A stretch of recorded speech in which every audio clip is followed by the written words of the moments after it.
Friends, welcome to cookie to kitchen. இன்றைக்கி நம்ம cookie to கிச்சனில் ஒரு அருமையான தக்காளி தோசை எப்படி செய்கிறதுன்றதை பார்க்க போகிறோம்.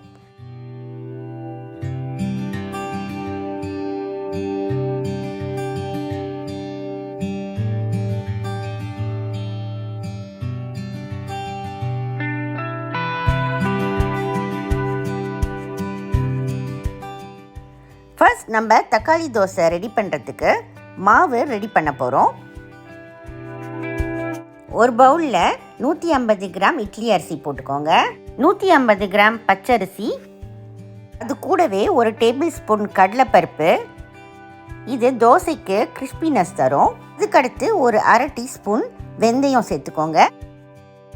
வெந்தயம் எதுக்கு யூஸ் பண்ணுறோன்னா, அந்த புளிப்பு தன்மைக்கு சீக்கிரம் மாவு புளிச்சு வரும், அதுக்காக தான் யூஸ் பண்ணுறோம். அடுத்து 90 கிராம் முழு உளுந்தும் சேர்த்துக்கோங்க. இதை நல்லா கழுவி எடுத்துட்டு இதில் தண்ணி ஊற்றி ஒரு 6 மணி நேரம் நல்லா ஊற வைக்கலாம். பாருங்கள், இது நல்லா ஊறிடுச்சு. இப்போ இதை ஒரு மிக்சர் ஜாருக்கு ட்ரான்ஸ்ஃபர் பண்ணிவிட்டு நல்லா அரைச்சி எடுத்துக்கலாம். தேவையான அளவு தண்ணி ஊற்றி ஒரு ஃபைன் பேஸ்ட்டாக அரைச்சி எடுத்துக்கோங்க. அரைச்ச மாவை ஒரு பவுலுக்கு ட்ரான்ஸ்ஃபர் பண்ணிவிடுங்க. பண்ணிவிட்டு அதில் ஒரு அரை டீஸ்பூன் உப்பு போட்டுக்கோங்க. போட்டுட்டு நல்லா மிக்ஸ் பண்ணுங்கள். அப்போ தான் மாவு உங்களுக்கு சீக்கிரம் புளிச்சு வரும். பாருங்கள் ஃப்ரெண்ட்ஸ், இந்த மாவோட கன்சிஸ்டன்சி இப்படி தான் இருக்கணும்.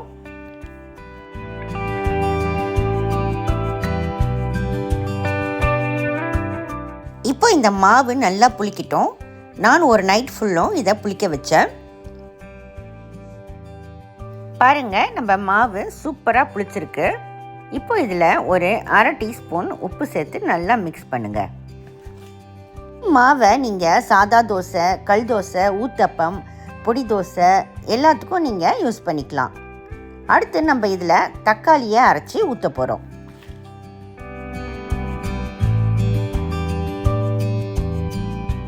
மிக்சர் ஜாரில் 8 காஞ்ச மிளகாய், 2 பெரிய தக்காளி, 1 டீஸ்பூன் சில்லி பவுடர், அரை டீஸ்பூன் சால்ட் சேர்த்து ஒரு ஃபைன் பேஸ்ட்டாக இதை அரைச்சி இந்த மாவில் நம்ம ஊற்றிக்கலாம்.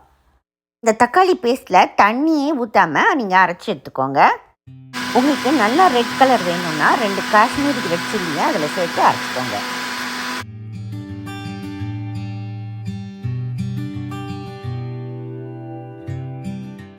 இப்போ நல்லா ஒரு தடவை அந்த டொமேட்டோ பேஸ்ட்டை மாவில் நல்லா மிக்ஸ் பண்ணிவிட்டு நம்ம தோசை சுட ஆரம்பிக்க வேண்டியது தான்.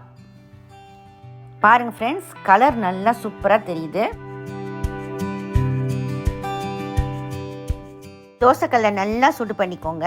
நல்லா சூடான பிறகு தேவையான அளவு மாவு எடுத்து அழகாக ரவுண்டாக ஊற்றிக்கோங்க.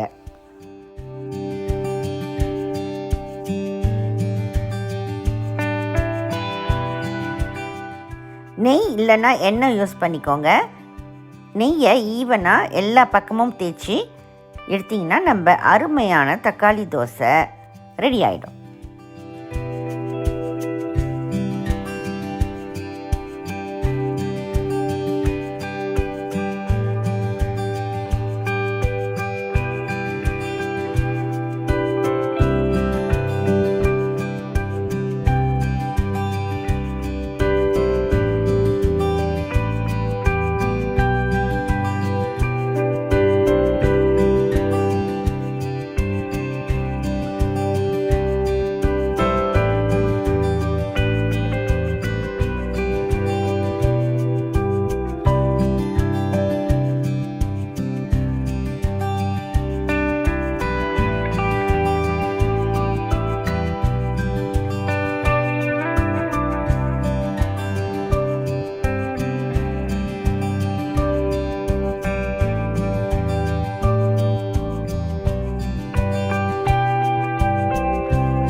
நம்ம குக்கி டு கிச்சனில் ஒரு அருமையான தக்காளி தோசை எப்படி செய்கிறதுன்றத பார்த்தீங்க.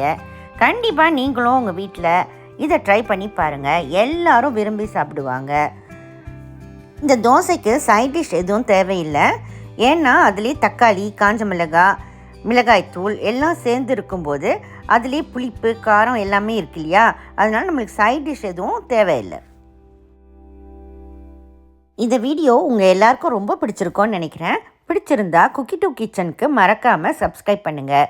நம்ம அடுத்த வீடியோவில் ஒரு புது ரெசிபியோட நான் உங்களை சந்திக்கிறேன். அதுவரை பை பாய். சமைப்போம், ருசிப்போம்.